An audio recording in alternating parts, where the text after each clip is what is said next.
राधे राधे। ओम नमः शिवाय। आज श्री घुश्मेश्वर ज्योतिर्लिंग कथा। दक्षिण दिशा में एक बहुत ही श्रेष्ठ पर्वत है जिसका नाम देवगिरी है। उसी पर्वत के समीप एक ब्राह्मण रहते थे जिनका नाम सुधर्मा था। वे बहुत ही परोपकारी थे और वे सदैव अपने अतिथियों का भगवान की भांति सम्मान करते थे। उनकी पत्नी का नाम सुदेहा था। वह भी बड़ी पतिव्रता और परम शिव भक्त थी। उन पति पत्नी के घर में किसी चीज की कमी ना थी सिवाय एक संतान के।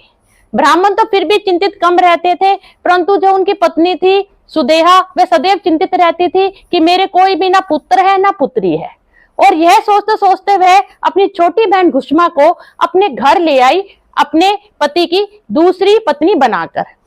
ब्राह्मण ने उन्हें बहुत समझाया, परंतु वह बोली कि नहीं, मुझे तो अपनी छोटी बहन को ही लेके आना है जिससे मैं संतान प्राप्त कर सकूं। इसलिए वह जिद करके उनको ले। राधे राधे। ओम नमः शिवाय। विवाह के बाद घुश्मा अपनी बड़ी बहन का दासी के भांति सेवा सत्कार करने लगी। बड़ी बहन भी उसे लाड प्यार से रखने लगी। जो घुश्मा थी उनका एक नियम था, वह रोज 101 पार्थिव शिवलिंग बनाया करती। उनका फिर वह पूजन करती थी और फिर पास का ही तालाब था, उसमें वह सारे जो शिवलिंग थे उन्हें विसर्जित करती थी। यह उनका रोज का नियम था। भोलेनाथ की कृपा से जो घुश्मा थी उन्हें एक बहुत ही सुंदर और प्रतिभाशाली पुत्र उत्पन्न हुआ, जिससे जो सुदेहा थी उनकी बड़ी बहन थी जो, उसकी ईर्ष्या और बढ़ने लगी। समय आने पर उसी पुत्र का विवाह हो गया और उसे बहुत ही सुंदर पत्नी प्राप्त हुई। राधे राधे। ओम नमः शिवाय। सुदेहा जो घुश्मा की बड़ी बहन थी, वह पुत्र और पुत्र वधू को देखती थी तो वह ईर्ष्या के मारे जल उठती थी। तो उसने क्या किया, एक दिन रात्रि को घुश्मा का जो पुत्र था वह उसकी हत्या कर देती है और उसके शव के टुकड़े कर करके वह जो टुकड़े हैं वह उसी तालाब में फेंक देती है जहां पे रोज घुश्मा शिवलिंग को विसर्जित करती थी। अगले दिन जब सब सुबह उठते हैं तो जो घुश्मा और ब्राह्मण देवता थे वह अनभिज्ञ थे कि उनके पुत्र की हत्या हो चुकी है। वे अपने अपने काम में लग जाते हैं, परंतु सुदेहा बड़ी प्रसन्न चित्त से उठती है क्योंकि उसके जो ईर्ष्या का भाव था उसको लगता है कि उस पे उसने ठंडक कर दी है, क्योंकि उसने उस पुत्र की हत्या कर दी है।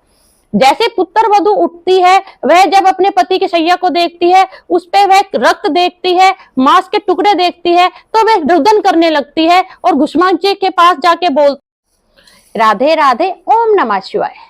जब पुत्र वधू सुबह अपने पति के जो शैया होती है उस पर रक्त देखती है तो वह रुदन करने लगती है और घुश्मा के पास जाके बोलती है, हे सासू मां, आपके पुत्र कहाँ है?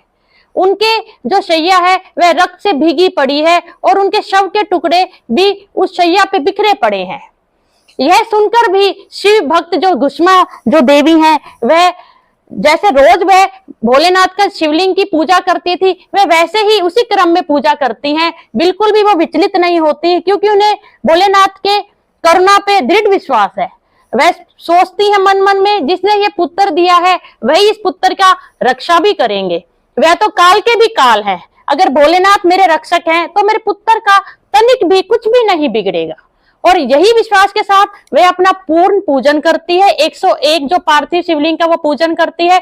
उसके बाद जब वह सरोवर पे जाती है, तालाब पे उन्हें करने, तो जैसे विसर्जित करती है अपने सारे पार्थिव शिवलिंग और वह जैसे वापस मुड़ती है घर की तरफ लौटने को, तो वह क्या देखती है कि उसी तालाब के किनारे उसका पुत्र सकुशल खड़ा है।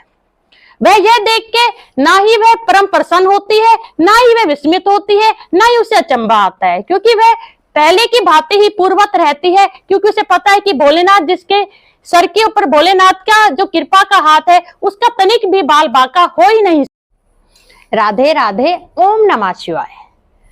इतने में ही घुश्मा जो है वह अपना जो शिवलिंग है विसर्जित करती हैं सरोवर में, जैसे वह रोज करती हैं। और जैसे ही वह वापस लौटने लगती हैं घर की तरफ, तो वह क्या देखती हैं, सरोवर के और तालाब के पास ही उनका पुत्र सकुशल खड़ा है।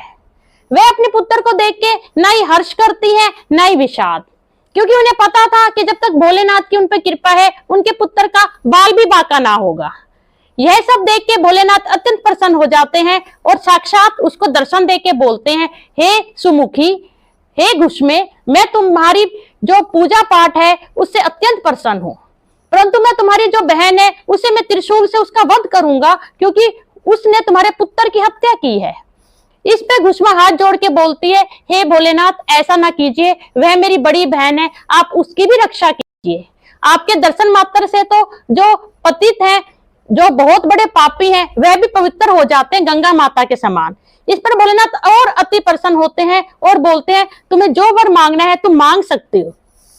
तो वह घुष्मा बोली, हे भोलेनाथ आप लोगों की रक्षा के लिए यहीं पे निवास कीजिए और मेरे नाम से आपकी ख्याति हो।